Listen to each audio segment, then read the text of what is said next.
Hello there, world of takers, and welcome to the channel. I'm your host, Droodles Blitz, and in today's video, I'll be playing in the Tier 10 Soviet Collector, the T-22 Medium, a vehicle that features some very weird armor. The turret is just as armored as any Tier 10 Heavy. In fact, it might even be more armored than Tier 10 Heavies. We can see here that this is the turret, and with AP ammunition from an IS-4, the only weak spots are these two tiny little spots right next to the gun. The chance of hitting those while this is a moving medium are slim to none, so most of the time you're going to load premium. But even loading premium ammo, yeah, this thing's turret is incredibly well armored. That is upwards of 360 mils thick, and slightly using gun depression now makes all of the weak spots basically disappear again, apart from those little corner spots on the tank. So because of that, the T-22 Medium features by far the most armored medium turret in Tier 10. Add that into the fact that it also features a pretty troll hull. I wouldn't say it's well armored, it's pretty easy to pen the frontal plate. You just shoot it. Whatever angle it's facing, you just shoot the inner plate, and you're going to pen 99% of the time. It's usually the side armor that throws people off more because of the fact that it is super troll on the lower half of the side.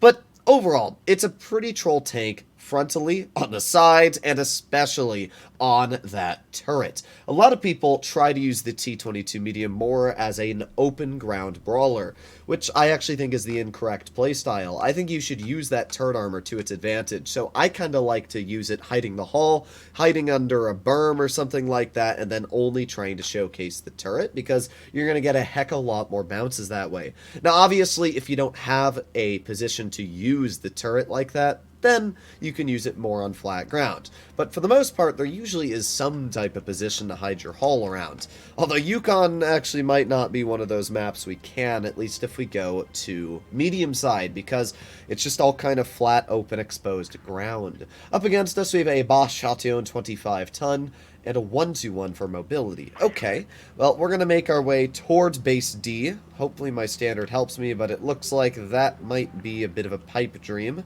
as the standard appears that he's going to go over towards the other side. So not much I can really do about that.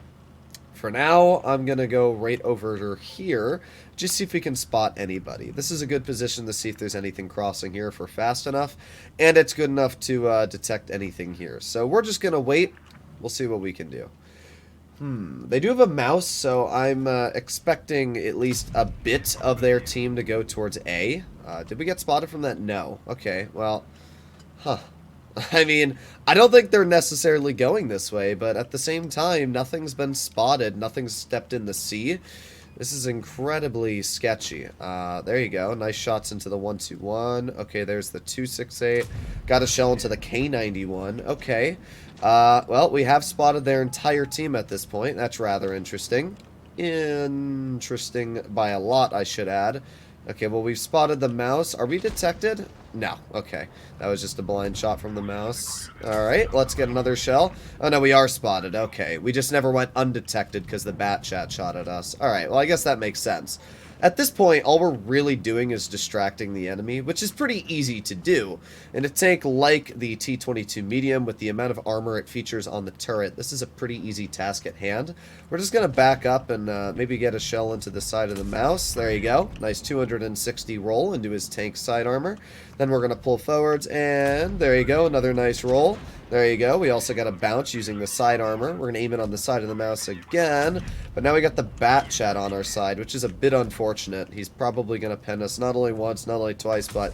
oh, he actually didn't pen the third one. Alright, I'll take it. That's a bit of free damage blocked. Bat chat's still sitting in the back. There you go.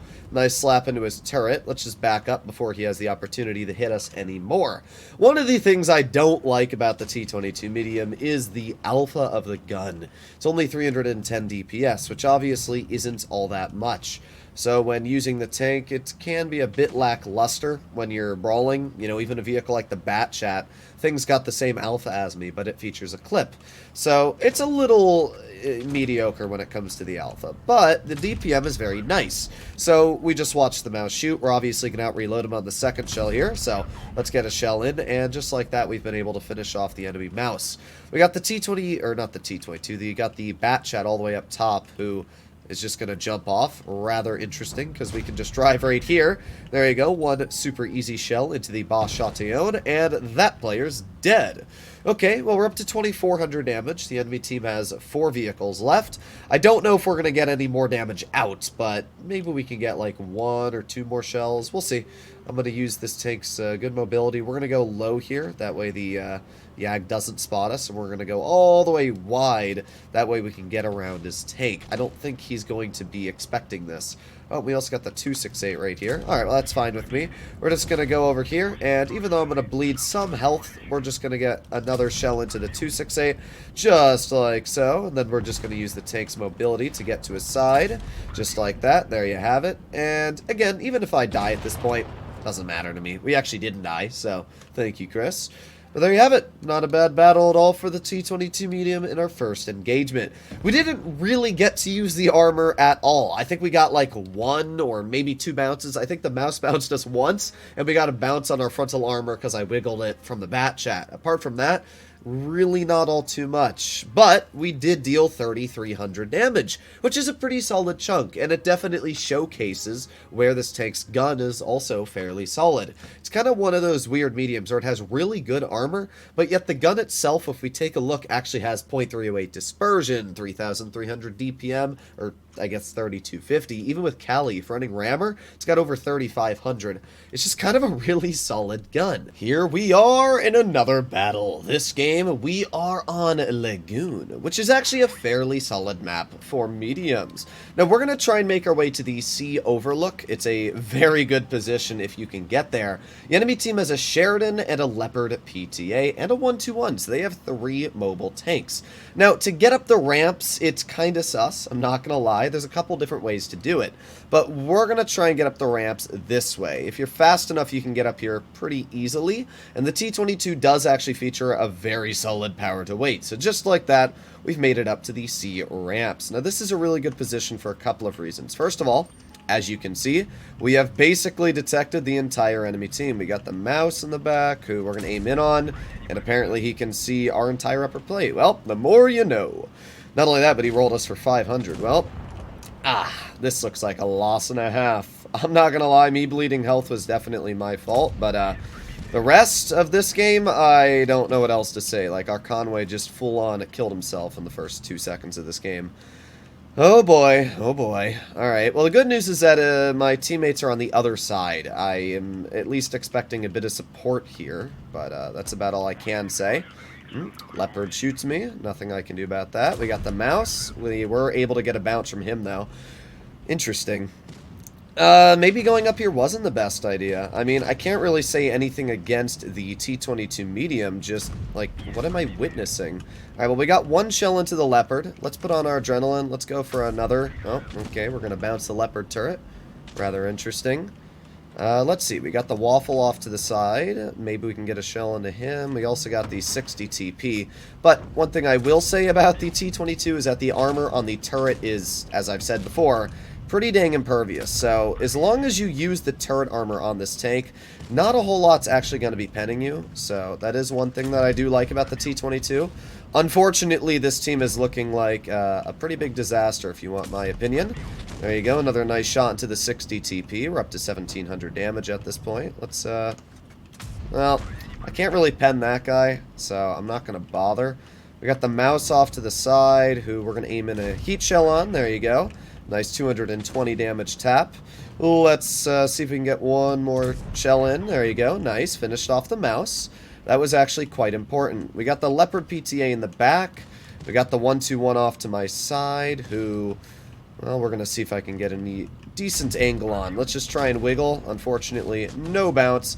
But that's all good. We do have more DPM than the 121. So as long as we can work our 121 against the player, or the DPM against the player, we might be okay. The problem is that there's an E3 on my side, who's obviously going to be a massive problem. But we were able to get a bounce, and at this point, I'm just going to send this 1-2-1 and try and get around the E3, because the E3 is the problem right now. So let's go for another shell, tracking the guy in the process, and now we're going to leave. We're going to try and help our team out with the 60 TP and the Leopard, and if we can do this correctly, we might actually be able to win. So let's see first if we can get this Leopard, and unfortunate, but that's all good. We're going to reload here. There you go, nice, we actually baited the Leopard out. Okay, it looks like we actually might win this. This was a rather tricky game, and we had to think quite well into the future of what our decisions had to be here. But it looks like, with the 1-2-1 being a one-shot, and with the E3 being stuck down low now as we baited around the corner, this is actually a rather solid game for us. So, let's see. The E3 is facing backwards for some reason, and I'm just going to kind of jump off. I don't really care if he shoots me. He's not going to kill me anyway. That is the player I want to kill. So just like that, we've been able to basically just screw the enemy. We're just going to back up, and now the C3 can't do anything. He's got a VK-72 on him, and we're going to get another free shell in. Just like that, we got a solid victory out. We were able to deal 4,250 damage. Even if we had end up dying to that E3, we'd been able to turn him fully reverse so that our VK-72 had the opportunity to finish him off. So, T-22 medium, just an incredibly solid tank. We blocked 2,000 damage this game, and even though the beginning was really sus, and we didn't have a lot of gun depression to work the middle position, you can see we were still able to eventually get some farm out and help our team win. Hopefully you enjoyed the video, and I'll see you all in the next one. Bye-bye.